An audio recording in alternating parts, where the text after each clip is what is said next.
Statistics. Statics हमको पढ़ना है। We have completed first chapter, second chapter, third chapter, fourth chapter, fifth chapter, after that 12 and 13. Now I will repeat 12 and 13 chapter in my next videos. तो देखिए अभी हम 14 और 15 complete करेंगे पहले, उसके बाद मैं 12 और 13 रिपीट करवाऊंगा। फिर उसके बाद हमारे पास जो चैप्टर बचते हैं 6, 7, 8, 9, 10 और 11, ये 6 चैप्टर्स हमारे पास एंड में बचते हैं जो कि थ्योरम्स के ऊपर डिपेंडेड है और कंस्ट्रक्शन वाला पार्ट है। तो ये हम सबसे एंड में करेंगे क्योंकि सिलेबस रिड्यूस हुआ है, उसमें कुछ थ्योरम्स भी हटाई गई हैं। तो जो भी थ्योरम्स बचती हैं वो हम सबसे एंड में करेंगे, क्योंकि ये वाले दो चैप्टर्स जो हैं 12 एंड 13, एरियाज वाले, हीरोन्स फॉर्मूला और एरिया एंड वॉल्यूम वाला, ये मैंने आपको अप्रैल में करवाए थे जो कि नोटबुक वाले पेज पे थे। तो मैं इनको एक बार बोर्ड पे और अच्छे से एक्सप्लेन कर दूंगा। फिलहाल हम स्टार्ट कर रहे हैं चैप्टर नंबर 14। तो चैप्टर नंबर 14 है स्टैटिक, जहां पे हमें डाटा हैंडलिंग को समझना होता है कि हमें डाटा को हैंडल कैसे करना है। ये सबसे इंपॉर्टेंट काम होता है। इसके कुछ प्रोसेस होते हैं। फर्स्ट होता है collection of data. First step is collection of data, कि हम डाटा को कलेक्ट किस तरीके से कर रहे हैं या कलेक्ट किन सोर्सेस से कर रहे हैं। फॉर एग्जांपल देखिए 14.1 जो है वो आपकी एक्टिविटी बेस्ड है, बट वो कलेक्शन ऑफ डाटा पे डिपेंडेड है। कलेक्शन ऑफ डाटा का मतलब है कि आप जो भी डाटा लेके आ रहे हो वो कहां से और किस तरीके से लेके आ रहे हो। फॉर एग्जांपल हम लेते हैं कि हम स्कूल के स्टूडेंट्स की हाइट डिनोट करते हैं क्लास 9th के लिए।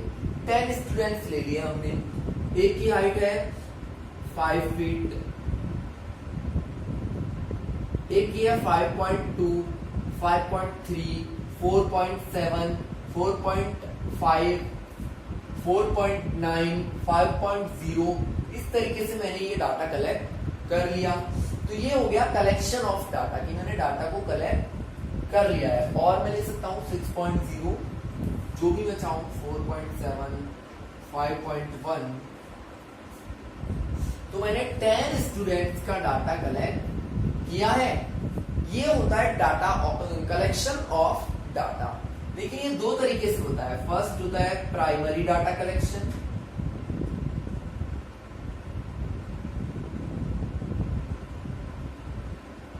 सेकंड होता है सेकेंडरी डाटा कलेक्शन।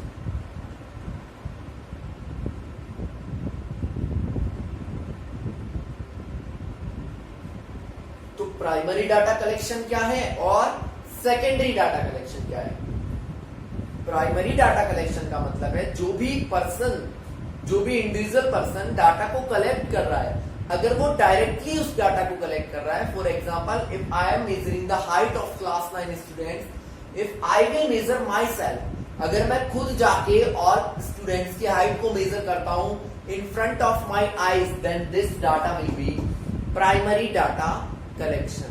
तो ये कौन सा डाटा होगा, प्राइमरी डाटा कलेक्शन होगा। और दूसरी बात सेकेंडरी क्या होता है कि अगर मैं जाता हूं और स्कूल का रजिस्टर लेता हूं, उसमें ऑलरेडी वो रिकॉर्ड है, तो अगर हम किसी ऑलरेडी जो इंफॉर्मेशन प्रोवाइडेड है किसी रिकॉर्ड में, उसमें से डाटा कलेक्ट करते हैं, तो वो होता है secondary data collection. For example अगर मैं हाइट के लिए लूंगा तो मैं डायरेक्ट मेजर करूंगा, बट अगर मैं पॉपुलेशन ऑफ ए विलेज, अगर मैं पॉपुलेशन का डाटा लेना चाहूं तो मैं हर 10 साल में उसको गिनने नहीं जाऊंगा, वो मैं फिर किसके थ्रू लूंगा, जो भी हमारी काउंटिंग होती है पॉपुलेशन के लिए, उसके थ्रू।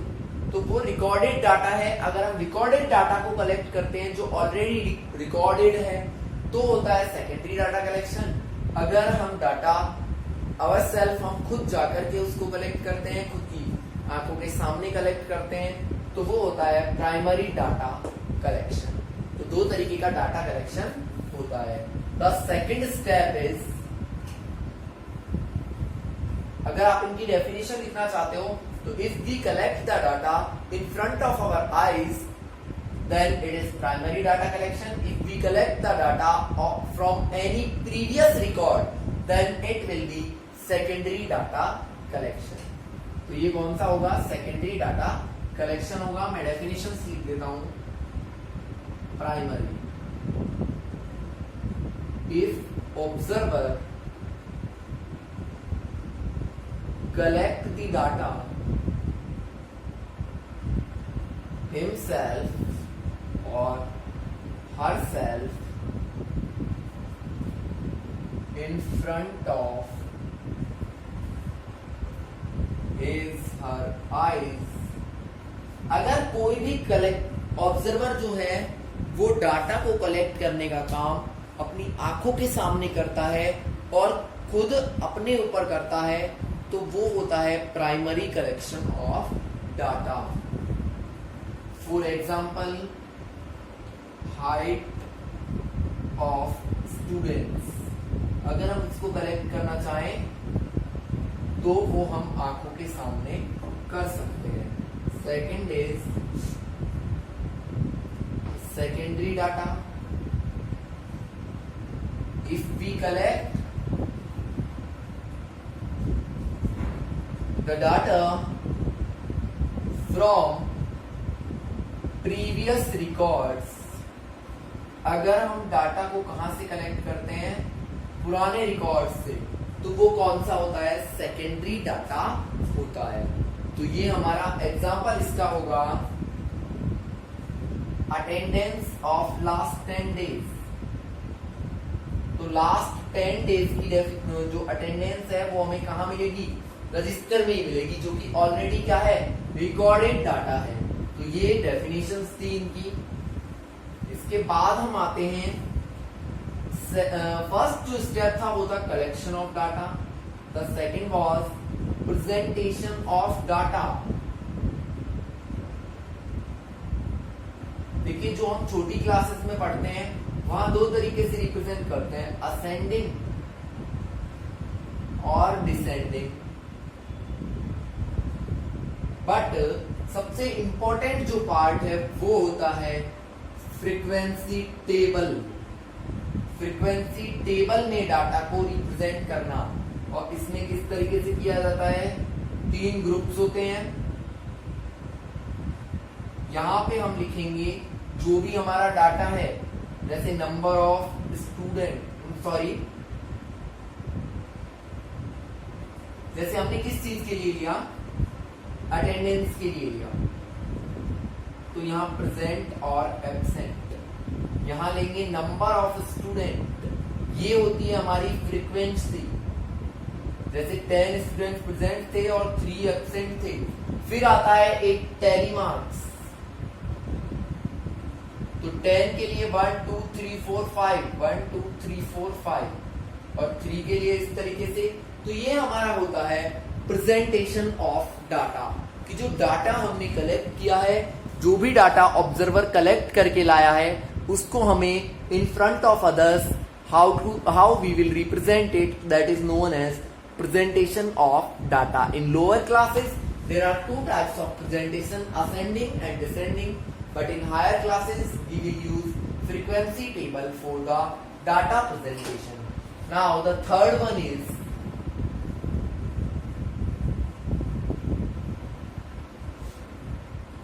अब हम बात करते हैं कि डाटा के ऊपर जो हम वर्किंग करते हैं. तो 9th जो क्लास है अपनी, वहां पे 3 चीजों का वर्किंग बताया गया है. Mean,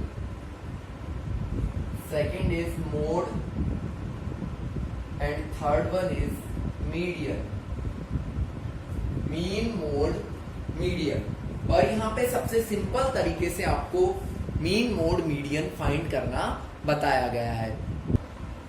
one more thing is there. देखिए, अभी हम जो रिप्रेजेंटेशन ऑफ डाटा पढ़ रहे थे उसमें एक तरीके से और रिप्रेजेंट किया जाता है ग्राफ के थ्रू, जिसको हम बोलेंगे ग्राफिकल रिप्रेजेंटेशन.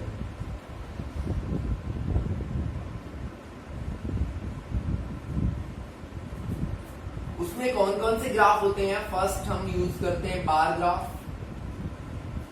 वैसे पहले हम यूज करते थे पाई चार्ट, और 8th में भी पढ़े हैं ये आपने। एक होता है हिस्टोग्राम और एक होता था पिक्टोग्राफ। तो ये भी रिप्रेजेंटेशन के ही तरीके हैं। 14.1 सिर्फ एक एक्टिविटी बेस्ड है। 14.2 में हम डाटा को फ्रीक्वेंसी टेबल में रिप्रेजेंट करना सीखेंगे। 14.3 जो है उसमें हम डाटा को ग्राफिकल रिप्रेजेंटेशन सीखेंगे, और 14.4 जो होगा उसमें हम बात करेंगे मीन, मोड और मीडियन। मीन जो होता है उसका फॉर्मूला हमें पता है, sum of observations upon number of observations. Means जितने भी आपको डाटा दिया गया है, जितना भी ऑब्जर्वेशन दिया गया है, उन सबका सम कीजिए, और नंबर ऑफ ऑब्जर्वेशन मतलब जितना, जैसे 10 स्टूडेंट्स है तो 10 से डिवाइड कर दीजिए, वो क्या आ जाएगा आपका मीन आ जाएगा। फिर हम बात करते हैं मोड के लिए। The observation which has most frequency, ऐसा ऑब्जर्वेशन जिसकी फ्रीक्वेंसी सबसे ज्यादा है, that is known as mode. उसी को हम क्या बोलेंगे, मोड बोलेंगे। फॉर एग्जाम्पल हमारे पास कुछ नंबर्स हैं 1 2 3 4 3 3 5 6 7, तो कौन सबसे ज्यादा बार आया है 3, तो इसका मोड होगा ऑब्जर्वेशन का 3। ये तो मीन और मोड तो इजी है। अभी एक थोड़ा सा बस आप फर्स्ट टाइम पढ़ोगे तो इसलिए एक मीडियन में थोड़ा सा समझने का है। थर्ड इज, देखिए 2 तरीके के हमारे पास ऑब्जर्वेशन होते हैं। जैसे हमारे पास 10 स्टूडेंट्स हैं, ये हो गए 10। अगर नंबर ऑफ ऑब्जर्वेशन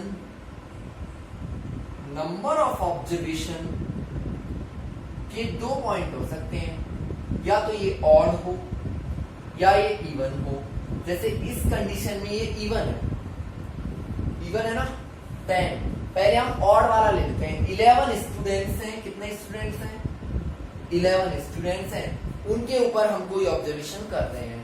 उसका आपसे पूछा जाए मीडियन क्या होगा, तो देखिए मीडियन कैसे निकालेंगे। फिर आपको जब 11 स्टूडेंट्स है तो टर्म भी 11 दी हुई होंगी, जैसे 3 4 5 6 5 7 5 6 4 3 2। ये कुछ ऑब्जर्वेशन है, मुझे नहीं पता किस चीज के हैं। फॉर एग्जाम्पल ये आपको दिए हुए हैं और आपको बोलता है डाटा का मीडियन निकालिए। क्या निकालना है हमें, मीडियन फाइंड करना है। नंबर ऑफ ऑब्जर्वेशन काउंट किया कितने हैं 11। 11 कैसा नंबर है, ऑड, तो आपको फॉर्मूला यूज करना है n+1/2, ये वाली टर्म। कौन सी टर्म, n+1/2। मीन्स आप 11 में क्या प्लस कीजिए, 1 प्लस कीजिए, अपॉन कर दीजिए 2, तो क्या आएगा 12/2। मतलब कौन सी टर्म, 6th टर्म। कौन सी term, 6th term. But there is a rule for median कि डाटा कौन से ऑर्डर में होना चाहिए, असेंडिंग ऑर्डर में। तो पहले इसको असेंडिंग में सेट करेंगे, तो देखिए सबसे पहले आएगा 2, फिर आएगा 3, फिर अगेन 3, 4 4 5 5 5 6 6 और 7। ये डाटा है हमारा जिसको हमने असेंडिंग ऑर्डर में अरेंज कर दिया। पहला काम ये करना है, फिर नंबर ऑफ उसको काउंट करना है। अगर जैसे 11 है, ऑड है, तो उसमें 1 प्लस कीजिए। जिससे 13 होता तो हम 1 प्लस कर देते, कितना हो गया 14। 14 को 2 से डिवाइड किया तो क्या आया 7। तो कौन सी टर्म होगी 7। अभी हमारे पास कौन सी टर्म आई है 6, तो काउंट कीजिए 1 2 3 4 5 6, तो हमारा आंसर होगा 5। क्या आंसर होगा 5 होगा। ये तो था कब, जब हमारे पास डाटा जो है वो नंबर ऑफ डाटा जो है वो ऑड हो। ठीक है, तो ये आप एक नोट कर लेंगे ऑड के लिए। अब मैं बात करूंगा इवन के लिए, तो यहां से मैं 2 को हटा देता हूं, ये ऑड वाला पार्ट बिल्कुल इरेज कर देता हूं मैं। और यहां से 2 हट गया है। असेंडिंग ऑर्डर हमें अब भी करना है। तो देखिए इवन के लिए क्या करते हैं, नंबर ऑफ ऑब्जर्वेशन अगर इवन है तो आप 2 टर्म निकालोगे, एक तो n/2, एक n/2 प्लस 1। मतलब n क्या था हमारा, नंबर ऑफ टर्म कितना है 10, तो एक तो 10/2 और एक 10/2 प्लस 1। तो ये कौन कौन सी टर्म आ जाएगी, एक तो 5th और एक 6th। 5th और 6th टर्म कौन सी है, 1 2 3 4 5, एक तो ये और एक ये, इन दोनों का एवरेज। तो इन दोनों का क्या होगा, एवरेज। अगर इवन है तो फॉर्मूला लगेगा average of n/2 and n/2 plus 1 term. इन 2 टर्मों का जो एवरेज होगा, तो एवरेज कैसे निकालते हैं, दोनों को प्लस करो अपॉन 2 से डिवाइड कर दो, तो इसका भी आंसर क्या आएगा, 5 आएगा। It was the third part which is median. So हमको 14 जो चैप्टर है हमारा उसमें यही पढ़ना है। क्वेश्चंस काफी लेंथी होंगे इसके, क्योंकि डाटा बहुत ज्यादा बड़े बड़े मिलेंगे आपको, तो ये हम सॉल्व करेंगे। 14 चैप्टर आपका इन्हीं चीजों को लेके कंप्लीट हो जाएगा। तो वैसे एक और चीज मैं एक्सप्लेन कर देता हूं, पिक्टोग्राफ वो होता है जिसमें पिक्चर्स होते हैं। इसमें फॉर एग्जांपल अगर हम स्टूडेंट लेंगे तो हमें स्टूडेंट का इस तरीके से कुछ भी, जो भी हम पिक्चर बनाना चाहें, जिस भी तरीके से हम रिप्रेजेंट करना चाहें वो रिप्रेजेंट करना होगा। बार ग्राफ होता है जिसमें इस तरीके से बार बनते हैं, लेकिन डिफरेंट अलग अलग बार बनेंगे। एक होता है डबल बार, तो किसी में डबल बार हो जाता है। एक होता है हिस्टोग्राम। हिस्टोग्राम क्या होता है, जो यहां से स्टार्ट हुआ, फिर इसी के पास में दूसरा, इसी के पास में तीसरा, इस तरीके से जो बनता है वो होता है हिस्टोग्राम। तो ये भी थोड़ा सा हमको पढ़ना है। तो ये आपके चैप्टर नंबर 14 का जनरल इंट्रोडक्शन था। 14.1 जो एक्सरसाइज है वो नॉट सो इम्पोर्टेंट, उसमें सिर्फ 5 डाटा कलेक्ट करने हैं, तो वो मैं नहीं करवाऊंगा, वो एक्टिविटी बेस्ड है। 14.2 हम नेक्स्ट वीडियो में स्टार्ट करेंगे। So please watch the videos regularly. Thanks and have a nice day.